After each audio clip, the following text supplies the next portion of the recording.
शादी के 2 साल बाद ही मेरे पति इस दुनिया और मेरी जिंदगी से हमेशा के लिए चले गए।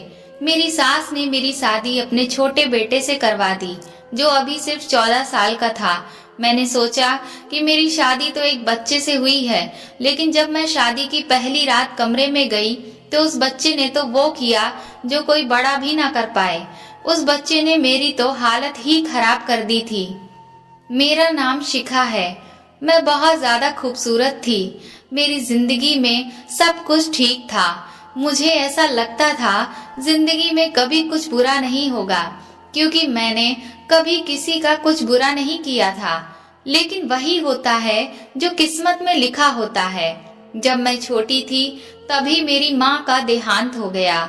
माँ के मरने के बाद मेरे पापा घर में ज्यादा ध्यान नहीं देते थे और उन्होंने कुछ महीनों बाद दूसरी शादी कर ली। जब मैं 18 साल की हो गई तो मैंने घर के लिए कमाई करना शुरू कर दिया।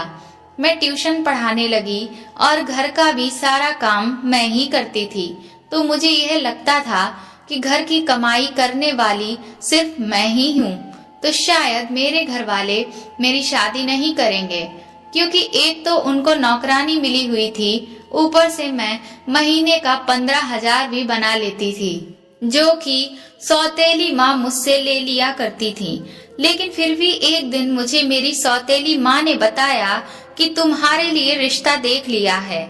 मैं तो हैरान रह गई। मुझे लगा मजाक कर रहे हैं। वह बोली कि तुम शादी की तैयारी शुरू कर दो, 1 महीने में तुम्हारी शादी हो जाएगी। यह सुनकर मैं अंदर से बहुत खुश हुई, क्योंकि मेरी जिंदगी का एक नया मोड़ आने वाला था। मैंने तो अपने दिल से यह बात निकाल ही दी थी कि मेरी भी शादी होगी। मुझे तो यही लग रहा था कि मेरी सौतेली माँ कभी मेरी शादी नहीं करवाएंगी। लेकिन जब मेरी शादी हो रही थी तो मैं खुशी खुशी अपनी शादी की तैयारी करने लग गई। शादी से पहले मैंने अपने पति को देखा भी नहीं था और शादी वाले दिन भी मैं शर्म और लिहाज की वजह से अपने पति को देख नहीं पाई थी। मेरे ससुराल में मेरे पति के साथ उनकी माँ और उनका एक 14 साल का छोटा भाई रहता था। मेरी सुहाग रात वाले दिन जब मैं अपने कमरे में बैठी थी, तब मैंने पहली बार अपने पति को नजर भर के देखा। वह बहुत अच्छे थे। उन्होंने पहले दिन से ही मेरे साथ बहुत प्यार और सम्मान के साथ बात की। उन्होंने बताया कि उनका छोटा भाई उनके बेटे के समान है, क्योंकि जब वह 3 साल का था तभी उनके पापा का देहांत हो गया था। तब से उन्होंने अपने छोटे भाई को बेटे की तरह पाला है। पापा के जाने के बाद मेरे पति ने ही अपने छोटे भाई के लिए पिता की जगह ले ली और बचपन से ही उसे अपने साथ सुलाया है। मेरे पति संजय ने कहा कि उनके भाई का नाम उदय है। वह बोले कि तुम हमेशा उसका ख्याल रखना। मैंने कहा आप बिल्कुल भी चिंता ना करें, वह मेरे लिए भी छोटे भाई की तरह ही है। उसके बाद मेरी शादी की पहली रात बहुत अच्छे से गुजर गई। मुझे ऐसा लगता था जैसे मेरी जिंदगी भी अच्छे से गुजर जाएगी। सुबह मेरे कमरे में मेरी सास आई और उन्होंने मेरी पहली रात को लेकर मुझसे कुछ अजीब सी सवाल किए, जिसे सुनकर मैं शर्म से पानी पानी हुई जा रही थी। मैं सोचने लगी, औरतें इस तरह की हरकतें क्यों करती हैं। उसके बाद मैं अपने देवर के पास थोड़ी देर के लिए बैठ गई। थोड़ी ही देर बाद मेरी सास कमरे में आई और बोली कि अच्छे से तैयार हो जाओ, क्योंकि मुंह दिखाई की रस्म आज से शुरू हो जाएगी। हमारे बहुत सारे रिश्तेदार तुम्हें देखने आएंगे, इसलिए बहुत अच्छे से तैयार होना, और वह लोग जो भी पैसे तुम्हें देंगे बाद में वह मुझे दे देना। मैंने कहा ठीक है। मेरी सास परंपरा निभाने वाली औरतों में से थी, लेकिन मेरा देवर बहुत अच्छा था। पहले तो वह मेरे साथ बहुत हंसी मजाक करता रहा, लेकिन फिर उसने मुझसे अजीबोगरीब सवाल करने शुरू कर दिए। वह मुझसे बोला, आप और भैया इस कमरे में क्या कर रहे थे। मैंने कहा हम लोग बातें कर रहे थे। फिर वह बोला कि आप लोग तो जल्दी सो गए थे, आपके कमरे की लाइट ऑफ हो गई थी, मैंने देखा था। उसकी बातें सुनकर मैं हैरान रह गई। मैंने सोचा इसका मतलब यह हमारे कमरे के बाहर ही था। मुझे मन ही मन डर लगने लगा कि कहीं इसने हमारी बातें तो नहीं सुन ली।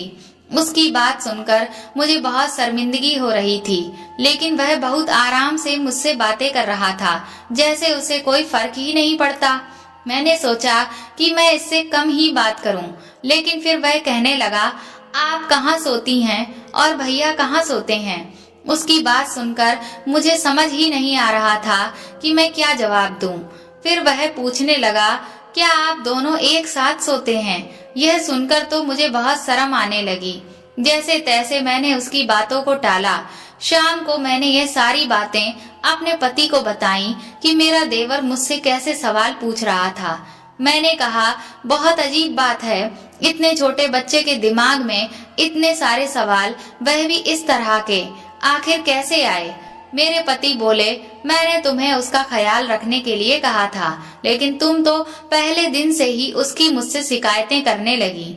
मैंने कहा कि मैं उसकी शिकायत नहीं कर रही हूँ, लेकिन इतनी सी उम्र के बच्चे के दिमाग में इस तरह के सवाल नहीं होने चाहिए। संजय बोले, इस उम्र में बच्चों को कई चीजों को लेकर जिज्ञासा होती है, इसीलिए वह इस तरह के सवाल पूछते हैं। मेरे पति मुझसे कहने लगे, देखो शिखा, मेरा भाई बहुत ज्यादा मासूम है, उसका ख्याल रखना। उसकी कमजोरी, उसकी गलतियां तलाश करने की जगह उसे सुधारने का सोचना तुम। वह बेचारा तुम्हारे आगे पीछे फिरता है, भाभी भाभी कहते उसका मुंह नहीं थकता, और तुम हो कि उसके लिए इस तरह से सोच रही हो। संजय की बात सुन मैं तो हैरान थी कि मेरे पति को क्या हो गया था। वह वाकई अपने भाई के लिए बहुत ज्यादा ही इमोशनल थे। यह बात समझने में मुझे ज्यादा देर नहीं लगी कि अगर मुझे अपने पति को खुश रखना है तो उनके सामने उनके भाई की कोई भी बुराई नहीं करनी, नहीं तो उन्हें बुरा लग जाएगा। उसके बाद मैंने ऐसा कुछ भी नहीं किया। अभी हमारी शादी को 1 हफ्ता ही हुआ था। मेरे पति फिल्मी किस्म के इंसान थे। उन्हें मुझ में बहुत ज्यादा दिलचस्पी थी, जिसकी वजह से वह मुझे छोड़ते ही नहीं थे। एक दिन तो सुबह से ही मेरी सास मुझे आवाजें दे रही थीं, लेकिन मेरे पति मुझे अपने पास से उठने ही नहीं दे रहे थे। वह कह रहे थे, मुझसे अच्छी अच्छी बातें करो, मेरी आंखों में देखो। तुमने क्या कभी फिल्म नहीं देखी? जैसे फिल्मों में हीरो हीरोइन एक दूसरे के साथ बैठकर बातें करते हैं, वैसे ही मेरे पास बैठी रहो।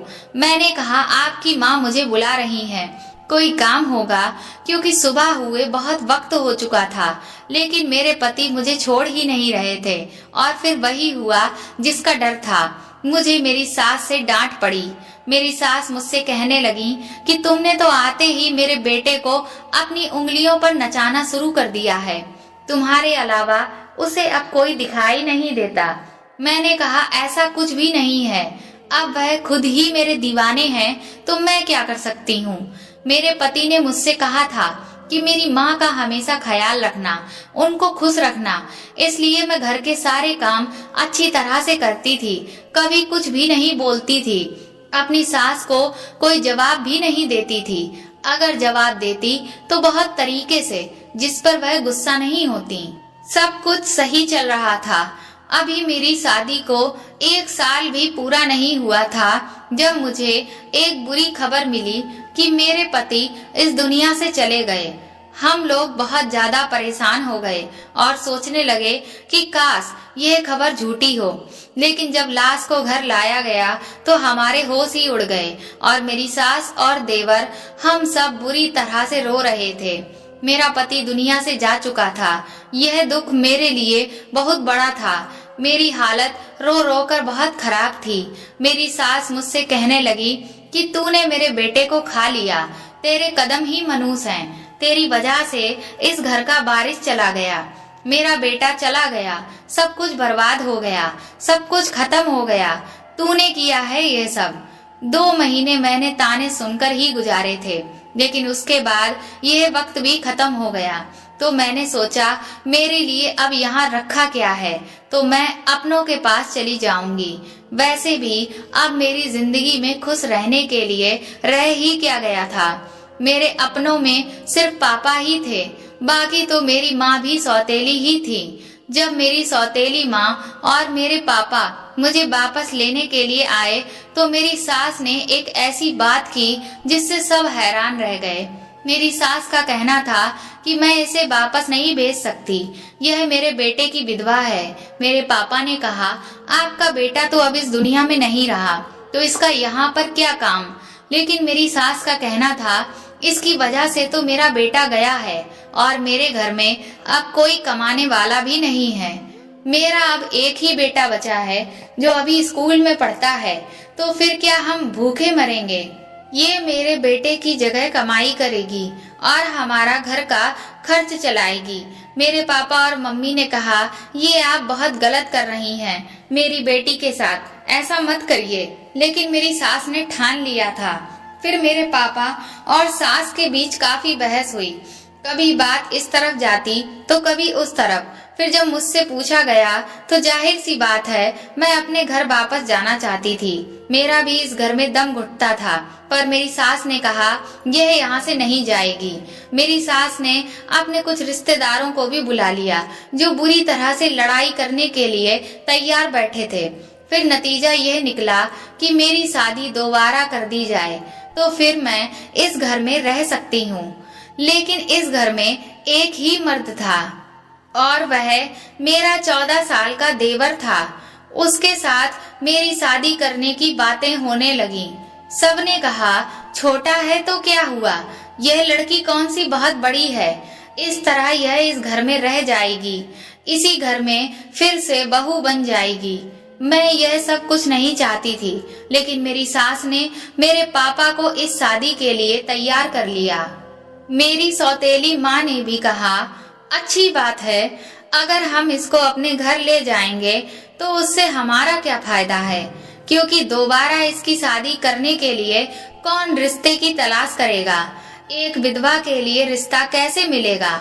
आजकल तो कुंवारी लड़कियों को भी रिश्ता नहीं मिलता है, इसलिए इसको यहीं रहने दें। समाज वाले भी बातें करेंगे। एक विधवा अगर फिर से सुहागन बन रही है तो इस ऑफर को ठुकरा कर हम इसे अपने साथ हमारे घर क्यों ले जाएंगे, वहाँ भी तो यह विधवा ही कहलाएगी। मेरी सौतेली माँ ने अजीबोगरीब बातें करके मेरे पापा को मना लिया और वह मुझे वहीं पर छोड़कर चले गए। कुछ दिनों के बाद मेरी शादी मेरे देवर के साथ करवा दी गई, जिसको मेरा पति अपना बेटा कहता था और जिसको मैं बच्चा ही समझती थी। इतना तो मैं अपने पति की मौत पर भी न रोई थी जितना इस बात पर रोई, चीखी चिल्लाई। लेकिन किसी ने मेरी बात ना सुनी। मेरी सास ने जबरदस्ती मेरी शादी करवा दी। उसके बाद मैंने जिद करी कि मुझे अपने देवर के साथ कमरे में नहीं जाना, लेकिन मेरी सास पीछे पड़ी थी। उसने कहा, आज सुहाग रात की रात है, अगर तू कमरे में नहीं गई तो फिर से कुछ हो जाएगा। और क्या तू मेरे दूसरे बेटे को भी मारना चाहती है। लेकिन फिर भी मैं नहीं गई। अगले दिन मेरी सास ने मुझसे कहा, मुझे नौकरी करनी होगी। उसने मोहल्ले के ढेर सारे बच्चे इकट्ठे कर लिए। अब मैं रोज 40 से 60 बच्चों को पढ़ाती थी। मेरा दिमाग बहुत ज्यादा खराब हो जाता था। मैं बहुत ज्यादा थक जाती थी, क्योंकि पढ़ाने के साथ साथ मुझे घर का सारा काम भी करना पड़ता था। एक हफ्ता इसी तरह बीत गया। मैं अपने देवर के कमरे में जाने से घबराती थी। मुझे लगा वो बच्चा है, मेरा उसके साथ रिश्ता जबरदस्ती करवा दिया है। लेकिन अब बस वह अपने कमरे में रहे और मैं अपने कमरे में। उसके कमरे में जाकर करना ही क्या था। लेकिन मेरी सास मेरे पीछे पड़ी थी। कुछ दिन तो इस तरह बीत गए, लेकिन एक दिन मैं यह देखकर हैरान रह गई कि मेरा देवर खुद ये कह रहा था कि मेरी पत्नी को मेरे कमरे में भेजो। लेकिन मुझे पता था वो बच्चा है, उसे इन सारी बातों का पता नहीं, इसलिए वह कह रहा होगा। उसके लिए यह सब नया है, इसलिए वह खुश हो रहा है। एक तो उसकी शादी हो गई, वह भी इतनी जल्दी। लेकिन फिर मैं सोचने लगी कि उसके दिमाग में ऐसी बातें तो मेरी पहली शादी के पहले दिन से ही थी। मैं समझ गई कि उसे इस तरह की चीजों का शौक है, लेकिन उसे ये नहीं पता था कि पत्नी क्या होती है। मेरी जिंदगी बर्बाद हो गई थी। मेरी जिंदगी में अब कुछ भी नहीं था। मैंने एक दिन सोच लिया कि मैं इस घर से भाग जाऊंगी। यह कोई इतना ज्यादा मुश्किल नहीं था, लेकिन मेरे देवर को पता चल गया। उसने कहा, फिक्र ना करें, मैं आपकी मदद करूंगा। जो भी आप कहेंगी मैं करूंगा। आपको कोई दिक्कत नहीं होगी। मैं आपका ख्याल रखूंगा। वह बातें तो इस तरह कह रहा था जैसे कि मैं सुनना चाहती थी। मैं बुरी तरह रोने लगी। मैं भी घर से भागना नहीं चाहती थी। आखिर भागकर कहाँ जाती? एक बार भाग जाती तो मुझ पर ठप्पा लग जाता कि यह घर से भाग गई। मैं एक इज्जतदार बाप की बेटी थी। मैंने सारी जिंदगी इज्जत से गुजारी थी। मैं अपने बाप का नाम कैसे बदनाम कर सकती थी? मैं बुरी तरह से रोने लगी और अपने पति के साथ वापस आ गई। लेकिन मुझे ऐसा पति नहीं चाहिए था। मेरा दिल नहीं कर रहा था उसे पति कहने का।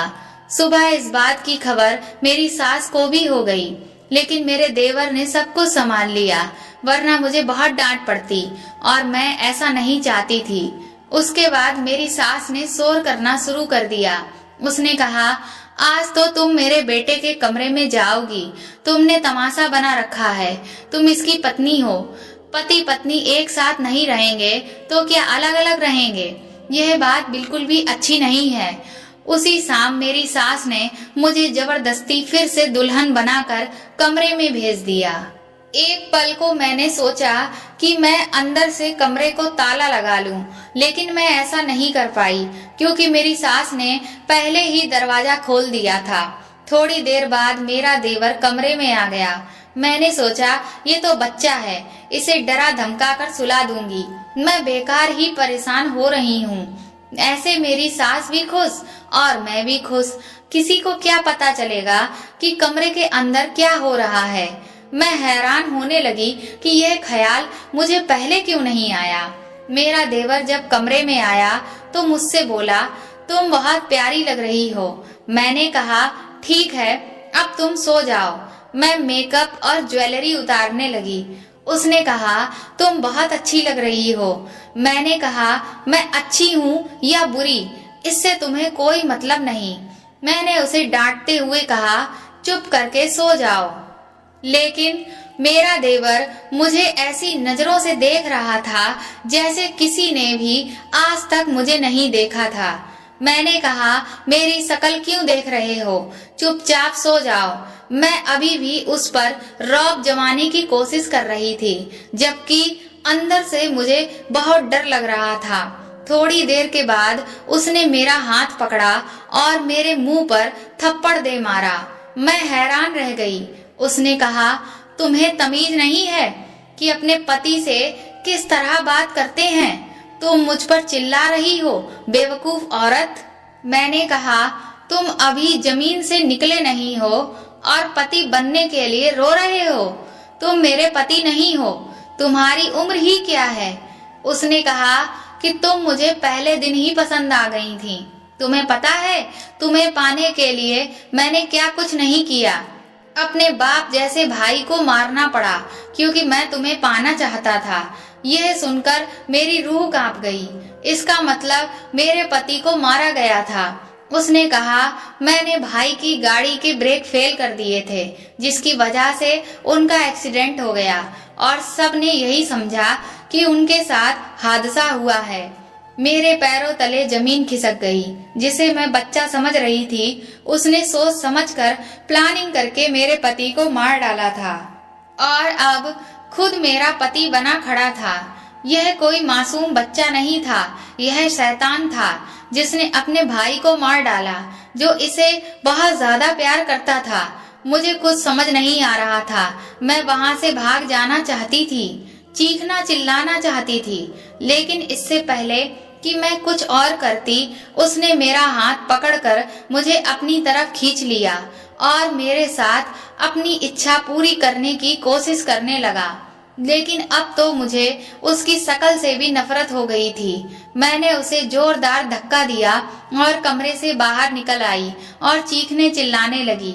मैंने सारी हकीकत चिल्ला चिल्ला कर सबको बताई, लेकिन किसी ने भी मेरी बातों पर यकीन नहीं किया। मेरे देवर ने भी सबके सामने मुझे झूठा कहा।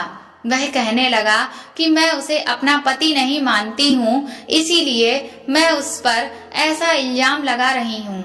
मेरे पास अब कोई और रास्ता नहीं बचा था, इसलिए मैंने खुदकुशी करने की कोशिश की, लेकिन इन लोगों ने मुझे वह भी नहीं करने दी। लेकिन मैंने सोच लिया था कि मैं अपने पति के हत्यारे को हर हाल में सजा दिलाकर ही रहूंगी। कुछ ही दिनों बाद मुझे पता चला कि मैं पेट से हूँ। अब मैं अपने बच्चे के लिए जीना चाहती थी। मैंने चुपचाप अपने देवर के खिलाफ सबूत इकट्ठे करने शुरू कर दिए और जब पर्याप्त सबूत मैंने इकट्ठे कर लिए तो उन सबको मैंने पुलिस के हवाले कर दिया। पुलिस मेरे देवर को गिरफ्तार करके ले गई और कुछ महीनों बाद मेरे देवर का जुर्म साबित हो गया और उसे जेल हो गई। यह सदमा मेरी सास बर्दाश्त नहीं कर पाई और उनका देहांत हो गया। अब मैं अपने बेटे के साथ रहती हूँ और बच्चों को ट्यूशन पढ़ाकर अपनी जिंदगी का गुजारा कर रही हूँ। मैंने अपनी जिंदगी की ऐसी कल्पना कभी भी नहीं की थी। मैं अपने पहले पति को आज भी बहुत याद करती हूँ। काश आज वह जिंदा होते। तो दोस्तों, आपको यह कहानी कैसी लगी हमें कमेंट करके जरूर बताएं और प्लीज इस कहानी को ज्यादा से ज्यादा शेयर करें और लाइक करें। और अगर आप मेरे चैनल पर नए हैं तो सब्सक्राइब करके बेल आइकन को जरूर दबा दें ताकि आगे भी मैं आपको ऐसी ही अच्छी कहानियां सुनाती रहूं। Thank you.